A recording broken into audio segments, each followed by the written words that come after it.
Ассалаумағалейкум көрермен. Шоумен мемлекетке айналған Қазақстан туралы не дейміз? Крыловтың мысалындағы бүгінгі шырылдауық шегірткелер кім? Дариға Бадықова елді не деп шошытып жүр?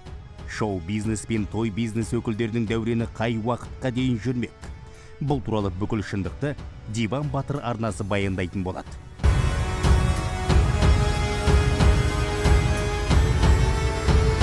Бірінші дүниежүзілік соғыста адмирал Колчак бір қаланы басып алған соң, әртістерге, атқосшыларға және жезөкшелерге тиіспеңдер. Олар кез келген билікке қызмет ете береді деген екен. Жә, бұны неге айтып отырмын? Қазір көресіздер. Алдымен видеомызға лайк басып, арнаға тіркеліп, қасындағы кішкентай қоңыраушаны түртек етіңіздер. Кеттік ендеше. Байқайсыздар ма? Әлеуметтік желі деген әлем-жәлемде блогер, әнші, әртіс дегендердің, бір сөзбен айтқанда шоу-бизнес, той-бизнес өкілдерінің дәурені жүріп тұр. Жүріп тұрған жоқ, қызып тұр. Ұялмаған әнші болады демекші, бүгін екінің бірі әнші, актер, режиссер. Қазақ қоғамы ғылым мен білімнің шамын жағып өркениетке ілесудің орнына ұлы сөзді ұят жоқ, көттен кері кетудің, яғни ұлы рухани моральдық деградацияның құрбанына айналды. Бүгінде солар бай. Ақ дегендері алғыс, қара дегендері қарғыс. Мәні мен мағынасы жоқ әндер, сапасынан көрі киноның кассасын, өзінің қалтасын күйттеген режиссер-продюсерлер, ақша десе арын сататын актерлар жаңбырдан кейінгі саңырау құлақша қаптады. Міне, бүгінгі қоғамның сыйқы. Халыққа да обал жоқ, жеңіл әуес. Телефонды қойш, телеарналарда көрсетілетін бағдарламаларда ғылымның иісі де жоқ. Есесіне қалаулым, қосылайық сынды қисынсыз бағдарламалар, рейтингті көтеруге бағытталған, өсек пен төсектің айналасынан әр аспаған, азғындықты жарнамалаған көреміз.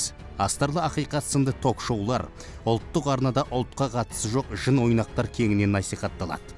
Халықтың білім мен ғылымды ойлайтын уақыты жоқ, керек емес. Біз қайда кетіп бара жатырмыз өзі? О, ағайын, құрмақтан айғай, даңғаза, дақпырт. Бір сөзбен айтқанда Қазақстан шоумен мемлекетке айналды. Ішің ашиды. Біздің Қазақстандағы ғылым мен инновациясының, өнеркәсіп пен өндіріс ошақтарының қаншалықты бейшара халде екенін коронавирус кезінде дәлелдеп тастадық.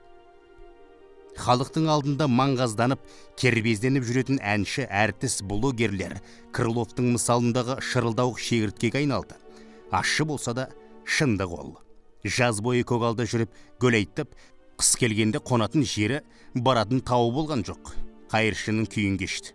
Тап сол сәтте қазақ елі нағыз ғылым иелеріне, ғалымдарға, медицина өкілдеріне ауадай зәру болды. Бірақ біз сол кезден сабақ алған жоқпыз ба? Қалай өзі?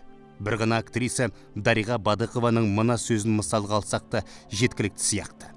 Бүгінде кино жұлдыз атанып, қалтасындағы қаражатын еселеген, той-думанда оққа қарсыз жүрмейтін Дариға ханым.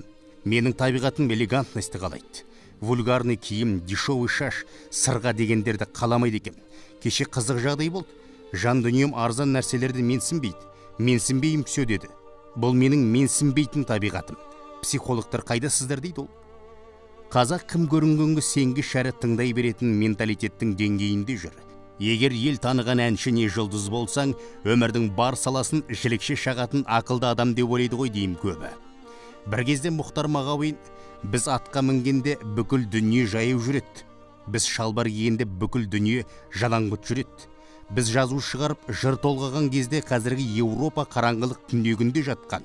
Біз айбынды мемлекет түзіп, жарт әлемді билеп отырған кезде бүгінгі заманның ең озық жұрттары тайпалық құрылым деңгейіне жеткен. Бір тұтас ұлы түркі халқы 1000 жыл бойы салтанат құрды. Ғылым мен өнердің озық үлгісін жасады. Рухы биік, аруағы үстем, күш-қуаты артық болды. Кім білер, кім сенер? Біз сондай да сондай едік. Әттең, өркениеттің көшінен сол атқа мінген күйді қалып қойдық қой. Мұхтар атамау, бұтымызда шалбар түгілі өзіміз өндірген лыпамыз жоқ. Күн шығар емес, қараңғы қара бұлтта қалдық. 1769 жылы француз Никола Жозеф Кагнот бумен жүретін көлік құрастырғанда біздің қолда қылыш, астымызда ат болды. Наполеонның сенімді серігі Станислас Бодри атты экипажына омнибус деп ат қойып, 1827 жылы патент алғасын 2 қабатты амнибустар шығарылып, автобустың алғашқы атасы өмірге келе бастағанда, біз сол кезде де қылыш найзамен ат үстінде отырдық. Британдықтар жерде жүретін көліктердің түр-түрін жасап болып, сонау 20 ғасырдың басында 1909-1911 жылдары Олимпик, Титаник тәрізді алып кемелер жасағанда, біз аттың артына ағаш арбаны әрең дегенде іліп алдық. Қазір ақш электрлі көлік шығарып, жердегі ғылымды игеріп болып, ергіп Марсты бағындырып жүрсе, біз орыстың тазик, уазик кареталарын мінгенімізге мәз болып, автокөлік жолдарын жамап жүрміз. ақш, Жапония, Корея сынды елдер смартфондарын шығарып алысты жақындатып жатса, біз сол ақпараққа руымыздан шыққан батырларымызды менікі, сенікі деп санап жазып, батырлар жырын зарлаған күйде қалдық. Жұрт айбынды әскери жасақтап, заманауи әскери жарақтарын шығарып, бір-біріне сес көрсетіп жатқанда, біз аю мен айдахарға апа жезде деп жалтақтап отырмыз. Ет жегенде тіс шұқитын ағашпен бұтымыздағы дамбалға дейін шетелдікі, дәл мына жемқор саяси жүйе түп тамырымен жойылмаса, көп кешікпей мінуге, есек таппай киюге, шалбар таппай жапырақ байлап жүреміз. Бәрі білер, бәрі сенер, біз осындай да осындай болдық. Мәтінді оқыған Қуат Ахметжан, жазған Бағжан Бақбергенұлы. Сіз үшін Диван Батыр арнасы.